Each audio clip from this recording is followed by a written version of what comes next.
મારું નામ સિંધવ ભીખુભાઈ છે, બરોબર। મારું ગામ છે ગળોદર, તાલુકો માળીહાટીના, જિલ્લો જુનાગઢ।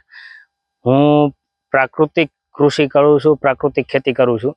હું 80 વીઘામાં પ્રાકૃતિક ખેતી કરું છું અને ચોમાસામાં મગફળી અને હળદરનું વાવેતર કરું છું।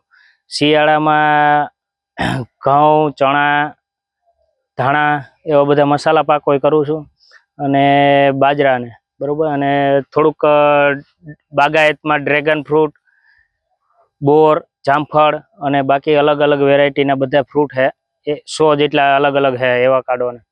અને પ્રાકૃતિક ખેતી હું 10 વર્ષથી આ પ્રાકૃતિક ખેતી કરું છું।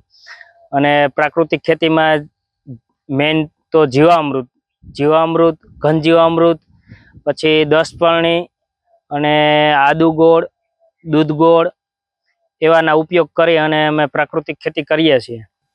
પ્રાકૃતિક કૃષિ એટલે પ્રાકૃતિક ઝેરમુક્ત ખેતી છે। અને ઝેરમુક્ત એટલે અનાજ અને આપણે જે ઉગાડીએ એ બધું ઝેરમુક્ત હોય।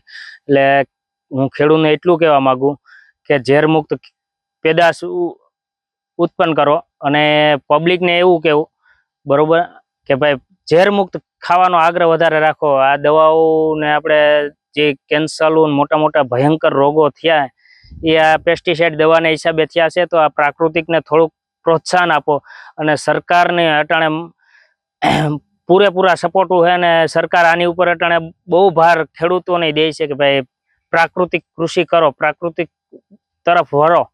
એટલે પ્રાકૃતિક પબ્લિકને પ્રાકૃતિક પ્રોડક્ટ લેવાનું કહું છું અને ખેડૂતને પ્રાકૃતિક ઉત્પાદન કરવાનું કહું છું।